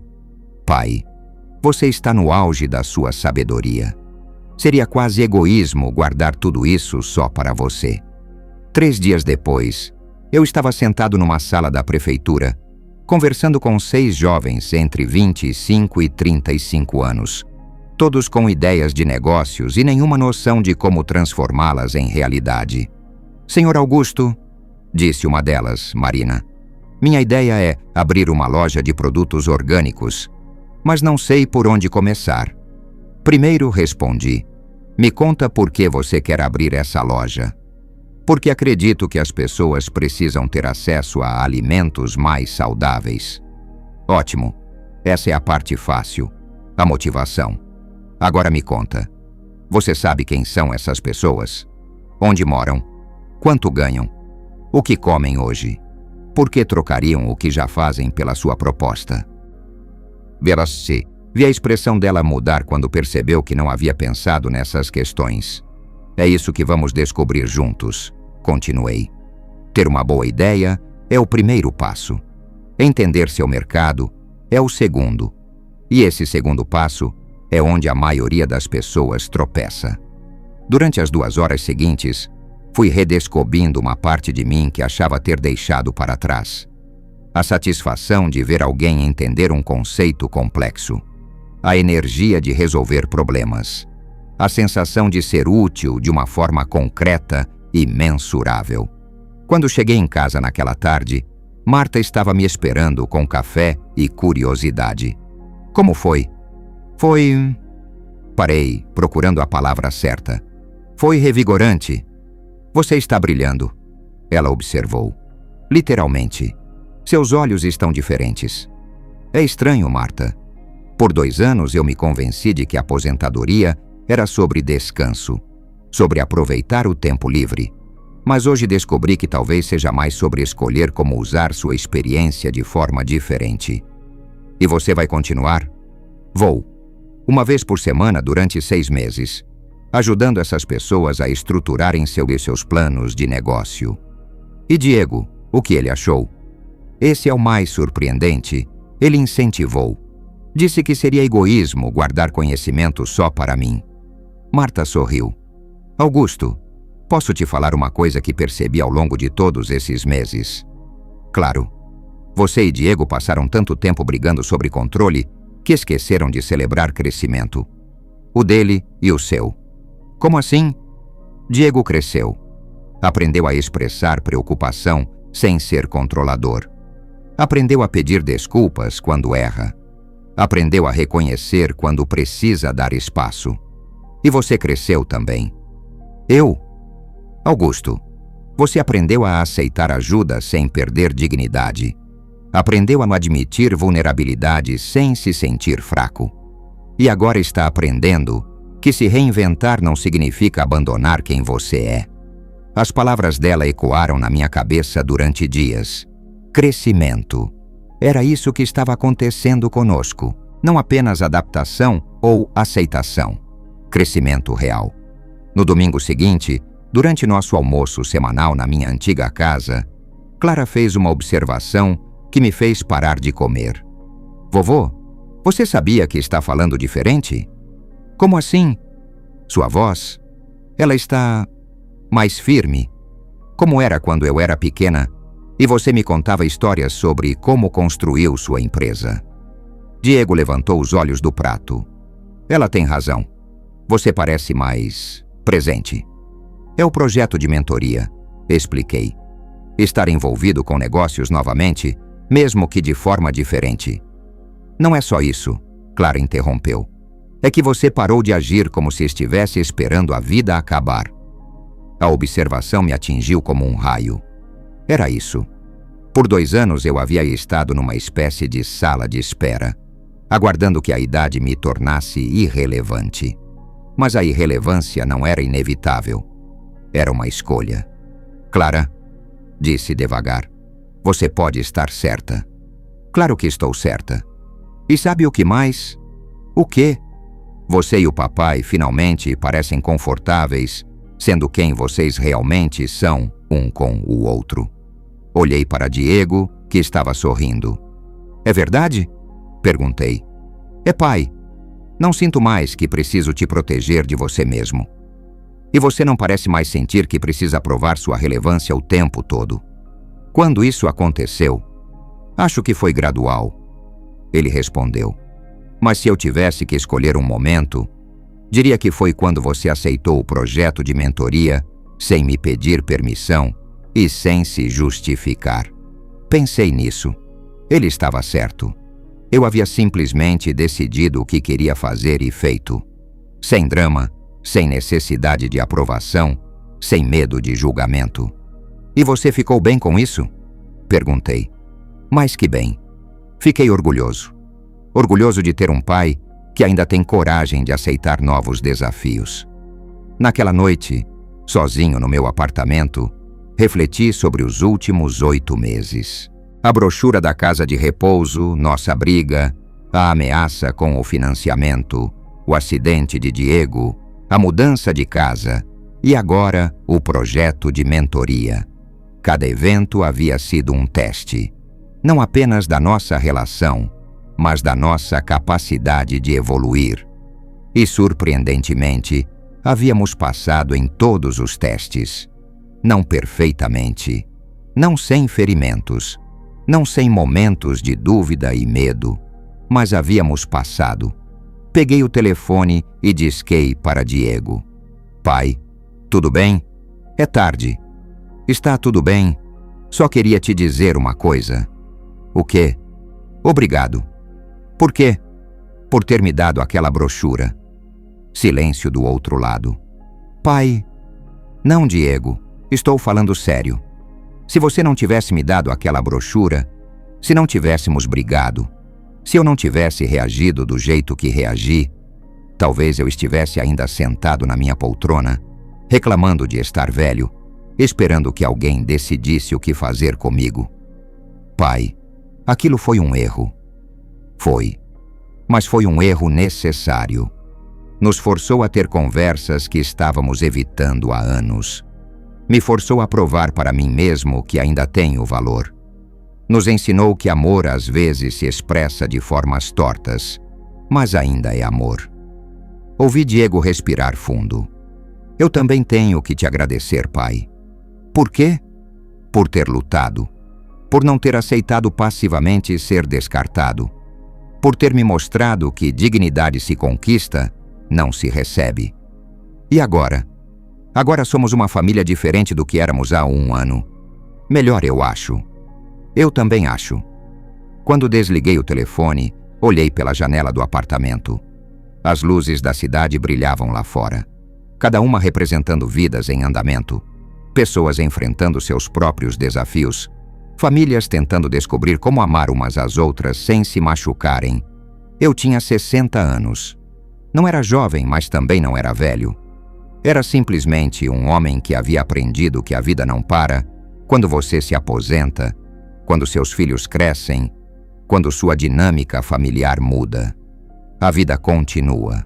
E se você tiver sorte e coragem, ela pode até melhorar. Por 40 anos, eu fui o pai que dava tudo aos filhos. Agora eu era o pai que ensinava pelo exemplo que nunca é tarde demais para crescer, para mudar, para se surpreender com suas próprias possibilidades. E isso, descobri, era o melhor presente que eu poderia dar a Diego e Clara. A prova de que o futuro sempre tem espaço para quem está disposto a construí-lo. Continuação final. 1 ano depois daquela ligação noturna para Diego, eu estava de pé na frente de um auditório lotado, segurando um microfone e olhando para uma plateia de 50 pessoas. O projeto de mentoria havia crescido além de todas as expectativas. O que começou como 6 jovens numa sala da prefeitura se transformara no Programa Ponte, uma iniciativa que conectava empreendedores experientes com novatos em toda a região.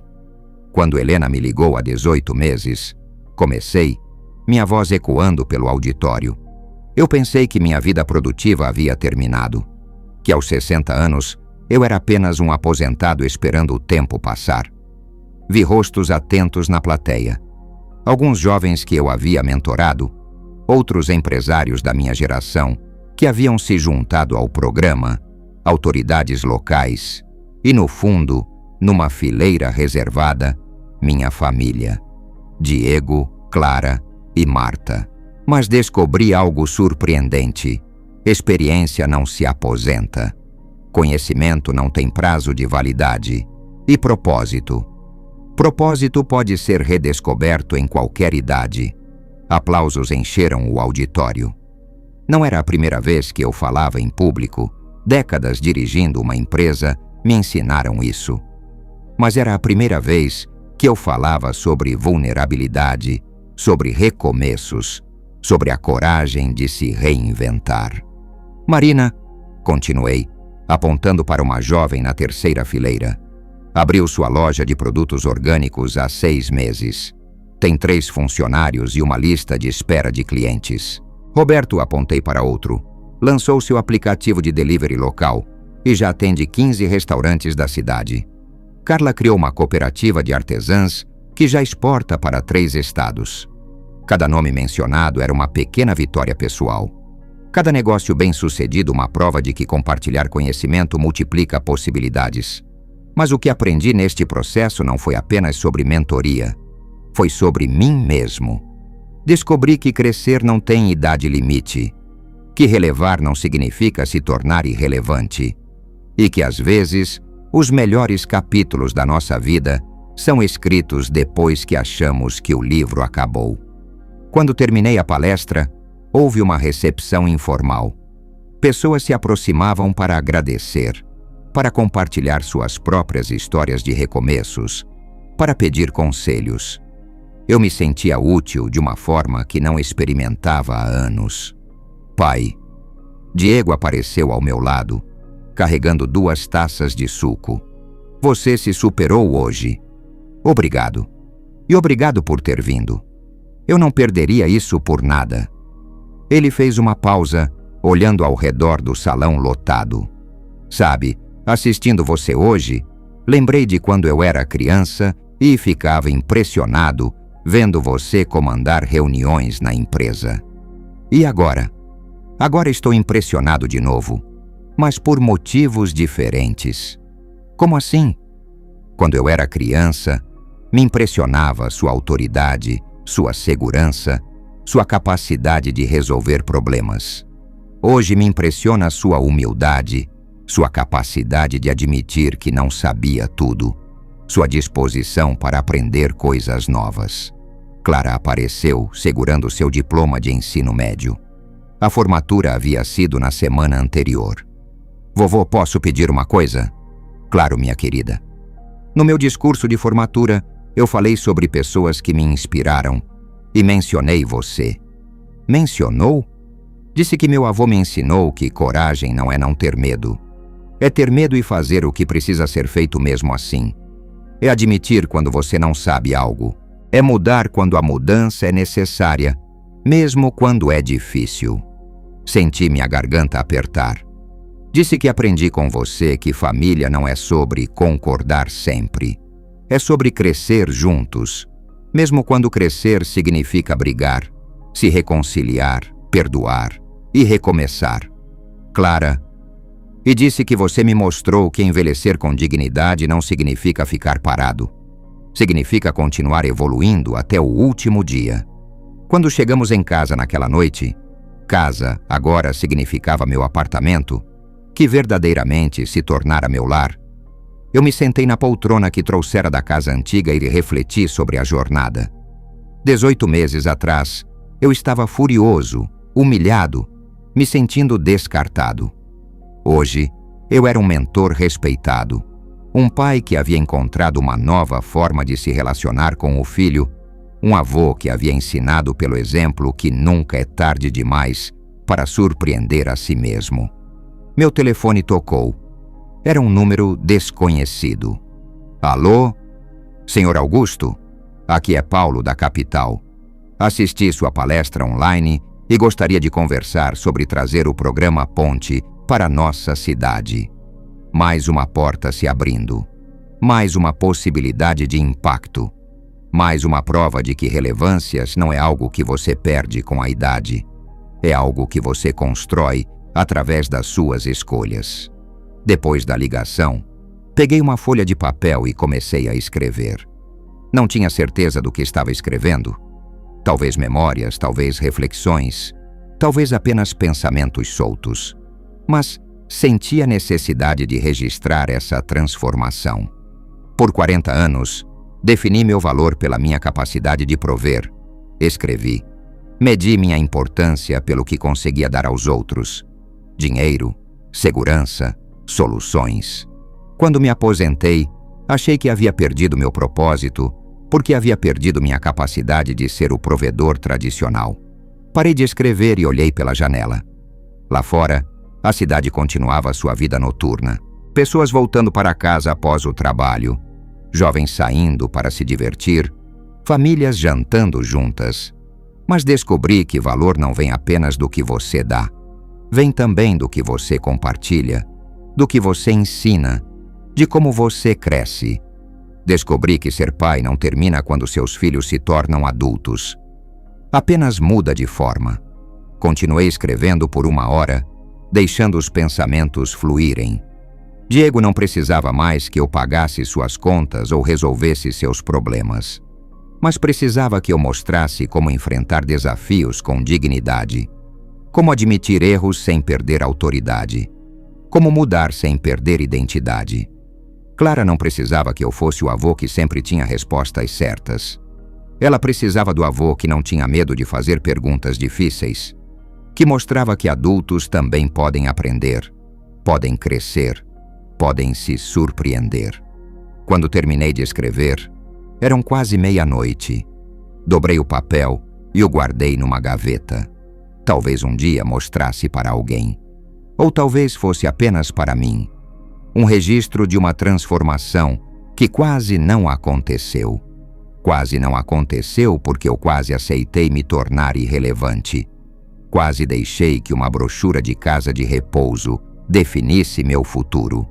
Quase permiti que o medo da velhice me impedisse de viver plenamente. Mas não aceitei. Lutei. Não sempre de forma elegante, não sempre de forma justa, mas lutei. E no processo, descobri que a luta em si era parte da resposta. Ao me preparar para dormir naquela noite, pensei na ironia de tudo. A brochura que Diego me deu, destinada a me colocar numa casa de repouso, acabou me tirando de um tipo diferente de casa de repouso. A casa de repouso mental onde eu havia me colocado, onde estava esperando passivamente que a vida acabasse. Hoje eu sabia que a vida não acaba quando você se aposenta. Não acaba quando seus filhos crescem. Não acaba quando você precisa se adaptar a novas circunstâncias. A vida ela acaba quando você para de crescer. E crescer, descobri, é sempre uma escolha. Deitei na cama do meu apartamento, minha casa escolhida, não imposta, e sorri no escuro. 61 anos, mentor de dezenas de jovens empreendedores, pai de um homem que aprendera a expressar amor através de respeito em vez de controle, avô de uma jovem que aprendera que família forte não é aquela que nunca briga, mas aquela que sempre se reconstrói. Não era o final que eu havia imaginado para minha história. Era melhor. Era um começo disfarçado de final. E aos 61 anos, descobri que começos podem ser ainda mais emocionantes do que qualquer final. Especialmente quando você tem coragem suficiente para escrevê-los com suas próprias mãos. Continuação final. 5 anos se passaram desde aquela noite de reflexões no meu apartamento. Hoje, aos 66 anos, estou sentado no jardim da minha antiga casa, que agora é definitivamente a casa de Diego e Clara, observando meu bisneto dar seus primeiros passos no gramado que eu mesmo plantei décadas atrás. Clara se casou há 2 anos com um rapaz que conheceu na universidade. Gabriel tem 3 anos e é a prova viva de que a vida tem ciclos, mas não fins. Watching ele explorar o mesmo jardim onde sua mãe brincava quando criança, onde Diego aprendeu a andar, sinto uma continuidade que transcende gerações.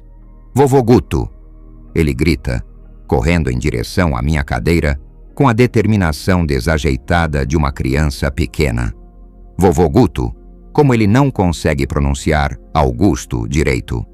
O apelido pegou, e agora toda a família me chama assim. Há 5 anos teria odiado. Hoje, acho encantador. Olha o que achei.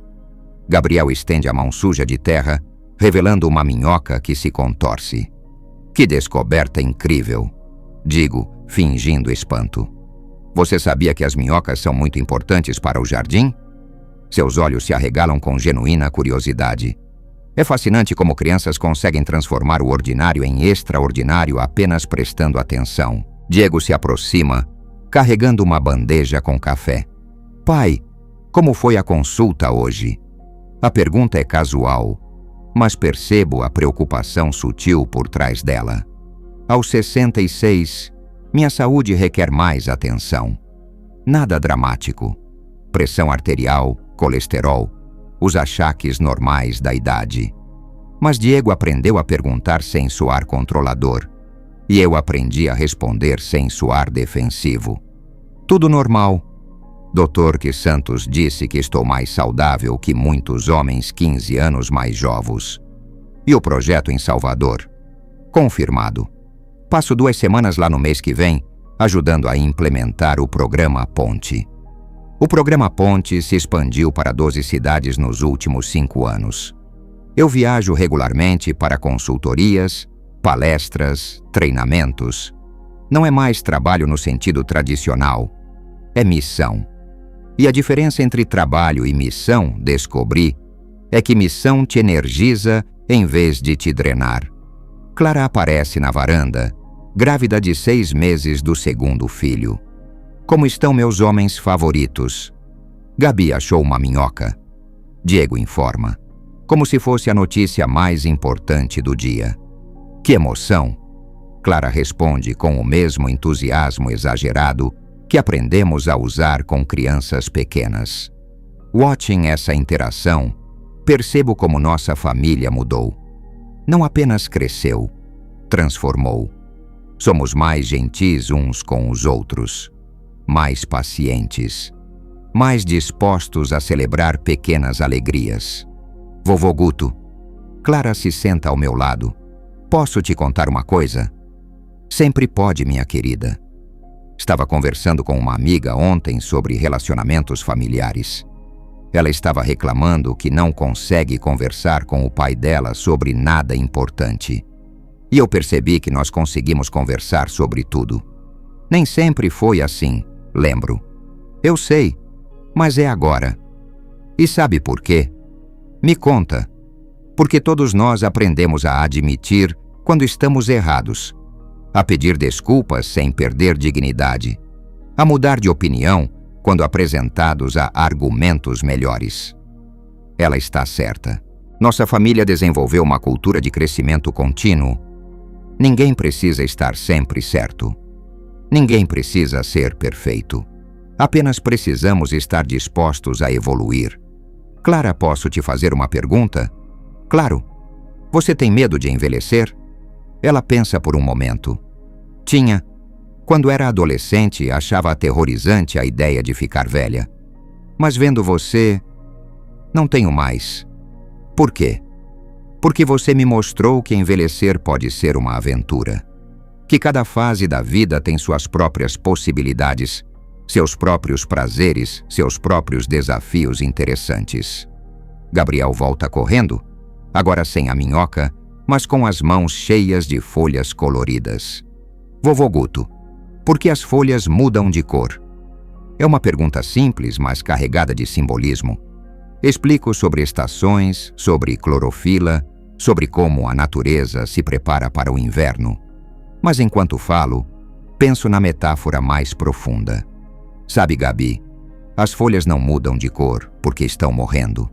Elas mudam de cor porque estão se preparando para uma nova fase. E às vezes as fases de preparação são as mais bonitas. Ele aceita a explicação com a simplicidade característica das crianças e sai correndo atrás de um gato que apareceu no jardim. Filosofia profunda para uma criança de 3 anos. Diego observa, sorrindo. Nunca é cedo demais para aprender que mudança pode ser bela.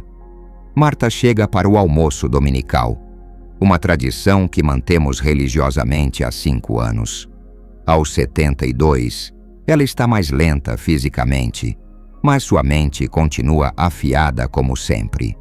Augusto trouxe uma notícia. Ela anuncia assim que se senta. Boa ou ruim? Depende do seu ponto de vista. Recebi uma proposta para escrever um livro sobre o programa Ponte. Uma editora de São Paulo interessada na nossa história. Nossa história. Sua história, principalmente. Sobre como um homem de 60 anos decidiu se reinventar em vez de se aposentar mentalmente. Sobre como uma briga familiar se transformou em crescimento para todos.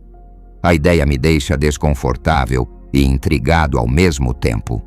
Marta, não sou escritor. Não precisa ser. Eles querem que você conte sua história. Eles colocam no papel. Thinking about it. Não sei. Nossa história é muito pessoal. Diego se inclina para a frente. Pai, posso dizer algo? Claro. Quantas pessoas você já ajudou através do programa Ponte? Diretamente? Talvez 200. E indiretamente?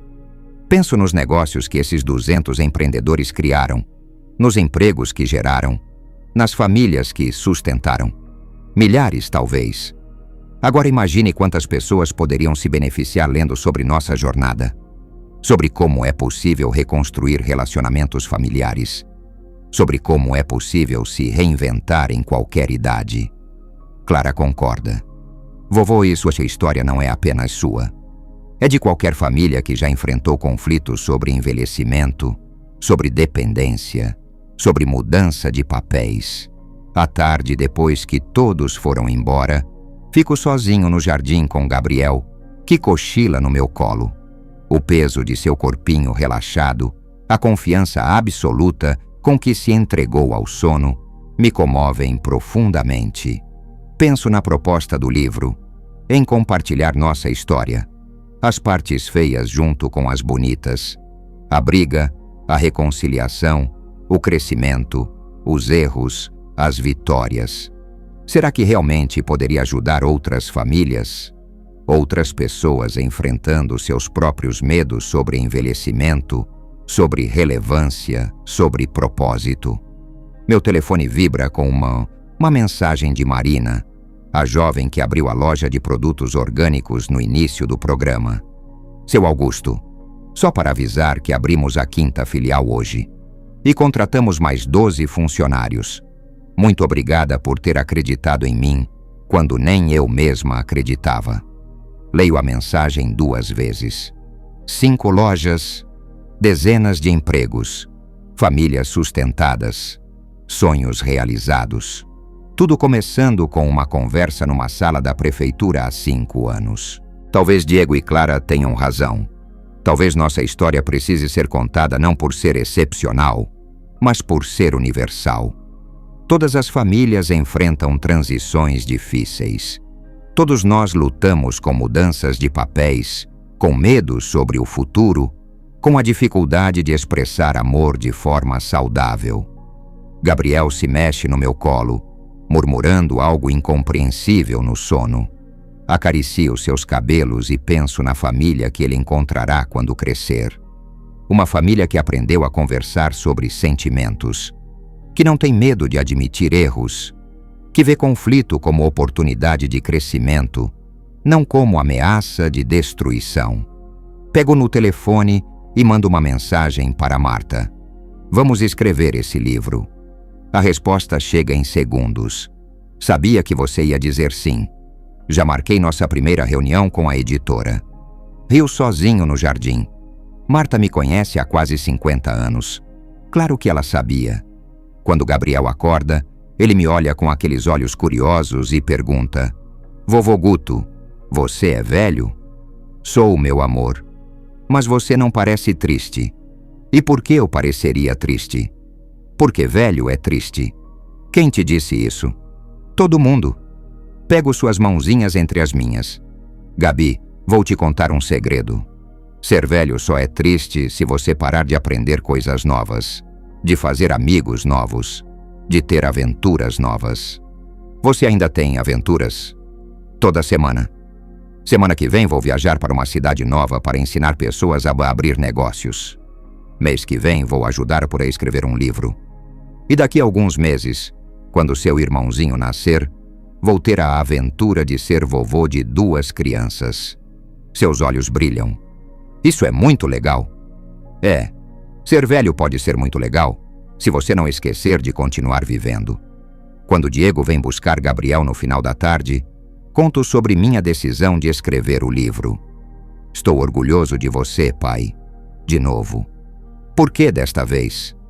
Por ter coragem de tornar nossa história pública, por estar disposto a admitir que nenhum de nós é perfeito, mas que imperfeição não impede crescimento. Diego? Sim. Obrigado. Por quê? Por ter me dado aquela brochura 5 anos atrás. Ele ri. Uma risada genuína, sem amargor ou desconforto. Sabe, pai, às vezes acho que foi a melhor coisa que já fiz por você, mesmo tendo sido pelas razões erradas. Não foram as razões erradas. Foram razões imperfeitas. E imperfeito está bom. Imperfeito é humano. Watching eles saírem, Diego carregando Gabriel adormecido, as 2 silhuetas recortadas contra o sol poente, sinto uma gratidão profunda por todas as imperfeições que nos trouxeram até aqui. 66 anos. Um livro para escrever, netos para criar, sonhos para realizar, aventuras pela frente. A vida não acabou quando me aposentei. Não acabou quando briguei com meu filho. Não acabou quando precisei me adaptar a novas circunstâncias. A vida se reinventou. E continua se reinventando a cada dia que escolho crescer em vez de apenas existir. E essa, percebo, é a melhor lição que posso deixar para Gabriel e para o irmãozinho que está chegando. Que nunca é tarde demais para escrever um novo capítulo, desde que você tenha coragem para pegar a caneta. Continuação e conclusão final. 2 anos depois, estou segurando nas mãos o primeiro exemplar do nosso livro. Nunca é tarde. Uma história de recomeços em família.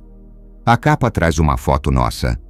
5 gerações reunidas no jardim da antiga casa. Eu, Diego, Clara com Gabriel no colo e a pequena Helena, de 1 ano, nos braços do marido. A editora queria uma foto mais formal, de estúdio, mas insisti nesta. Captura exatamente o que nossa história representa. Raízes profundas e crescimento contínuo, tradição e renovação coexistindo no mesmo espaço. Vovô Guto, Gabriel, agora com 5 anos, pega o livro das minhas mãos. Tem sua foto aqui. Tem sim. É o livro que escrevi sobre nossa família. Sobre quando você e papai Diego brigaram. A simplicidade das crianças sempre me surpreende. Para ele, nossa história se resume a quando você e papai Diego brigaram e depois fizeram as pazes. E talvez seja exatamente isso mesmo. Sobre isso também, mas principalmente sobre como aprendemos a nos amar melhor. Posso ler? Quando você crescer um pouco mais. Quanto mais? Uns 10 anos. Ele faz uma careta de desapontamento que é idêntica à que Diego fazia na mesma idade. A sessão de lançamento do livro acontece hoje à noite na Biblioteca Municipal. Estou nervoso de uma forma que não sentia há anos. É diferente de falar sobre negócios ou dar consultoria. Isso é pessoal, íntimo, vulnerável. Pai, Diego aparece na sala, ajustando a gravata. Como está se sentindo? Exposto, admito. Como se estivesse prestes a mostrar minha alma para estranhos. Está com medo de julgamento? Um pouco. E se as pessoas acharem que fomos patéticos? 2 pessoas adultas brigando por causa de uma brochura? Diego se senta ao meu lado no sofá. Pai, nos últimos 2 anos, desde que anunciamos o projeto do livro, Quantas pessoas nos procuraram compartilhando histórias similares? Penso nas centenas de e-mails, cartas, telefonemas. Filhos preocupados com pais que estão envelhecendo. Pais se sentindo descartados por filhos bem-intencionados. Famílias inteiras presas em ciclos de mal-entendidos sobre amor, cuidado e autonomia. Muitas, admito. Patéticos. Pai, nossa história é a história de milhares de famílias brasileiras. A diferença é que nós encontramos uma forma de sair do ciclo. Clara chega com Helena no carrinho, interrompendo nossa conversa. Como estão os autores famosos? Nervosos. Diego responde por nós dois. Vocês têm motivo para estar nervosos? Claro que não. Eu digo, mas minha voz não soa muito convincente. Clara se ajoelha na minha frente, segurando minhas mãos. Vovô, lembra quando eu era pequena e você me contava histórias sobre heróis corajosos que enfrentavam dragões? Lembro. Você sempre dizia que a coragem não era não ter medo. Era fazer o que precisava ser feito mesmo com medo. E o que isso tem a ver com hoje? Você passou 2 anos escrevendo sobre nossos erros, nossos acertos, nossas vulnerabilidades. Fez isso porque acredita que pode ajudar outras famílias. Isso não é heroísmo? Marta chega, carregando uma pilha de livros para autografar. Augusto, a biblioteca está lotada. Tem gente de 3 cidades vizinhas. E olha só, ela me mostra o celular. O vídeo promocional no Facebook já teve 15.000 visualizações. O vídeo. Gravamos na semana passada. Apenas eu e Diego conversando sobre nossa jornada, sem roteiro, sem ensaio. Apenas pai e filho falando honestamente sobre como quase destruíram seu relacionamento e como encontraram uma forma melhor de se amar. Pronto para ir? Marta pergunta. Não, respondo honestamente, mas vamos assim mesmo. A biblioteca está realmente lotada. Reconheço alguns rostos. Mentoreados do programa Ponte, vizinhos, amigos antigos. Mas a maioria são estranhos. Pessoas que vieram porque nossa história ressoou de alguma forma com suas próprias experiências. Quando subo ao pequeno palco improvisado, olho para a plateia e vejo rostos expectantes. Algumas pessoas estão acompanhadas pelos filhos. Outras vieram sozinhas. Há casais idosos, jovens pais. Pessoas da minha idade. Boa noite, começo. Minha voz tremendo ligeiramente.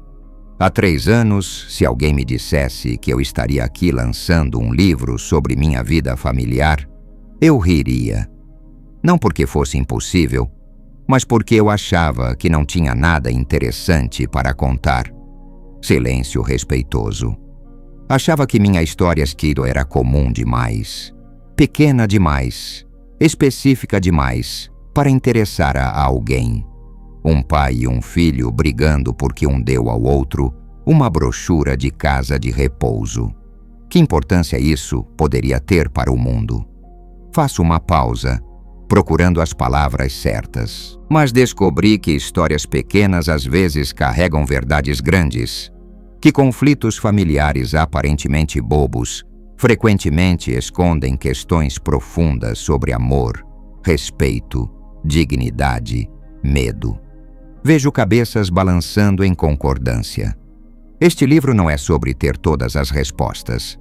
É sobre fazer as perguntas certas. Não é sobre ser uma família perfeita. É sobre ser uma família que não desiste de tentar.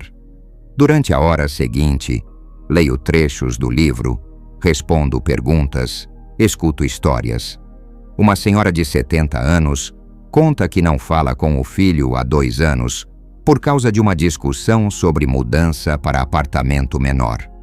Um homem da minha idade revela que se sente inútil desde que se aposentou. Uma jovem mãe admite que tem medo de como será cuidar dos pais quando eles envelhecerem. Cada história confirma o que suspeitávamos. Nossa experiência não foi única. Foi universal. Senhor Augusto, uma mulher na plateia levanta a mão. Qual foi a coisa mais importante que vocês aprenderam durante esse processo? Olho para Diego. que está sentado na primeira fileira. Que amor não é sobre estar sempre certo. É sobre estar sempre disposto a crescer. Diego e eu passamos anos tentando nos amar do jeito que achávamos que deveríamos, em vez de descobrir como realmente precisávamos ser amados. E como descobriram? Conversando. De verdade. Sem tentar ganhar discussões, sem tentar provar pontos. Apenas tentando entender um ao outro. Diego pede o microfone. Posso acrescentar algo, pai? Claro. Aprendemos que cuidar não é o mesmo que controlar, que proteger alguém não significa tomar decisões por essa pessoa, e que às vezes a melhor forma de demonstrar amor é dar espaço para a pessoa ser quem ela realmente é. Aplausos sinceros ecoam pela biblioteca. Depois da sessão, durante a sessão de autógrafos, uma teenage se aproxima com um livro. Para quem devo dedicar? Pergunto. Para minha avó. Ela está numa casa de repouso há 1 ano e se sente muito triste. Acho que sua história pode dar esperança para ela. Como ela se chama? Dona Amélia? Escrevo. Para Dona Amélia. Nunca é tarde para escrever um novo capítulo. Com carinho, Augusto Oliveira. Senhor, a garota hesita. Posso perguntar uma coisa? Claro. O senhor realmente não se arrepende de nada?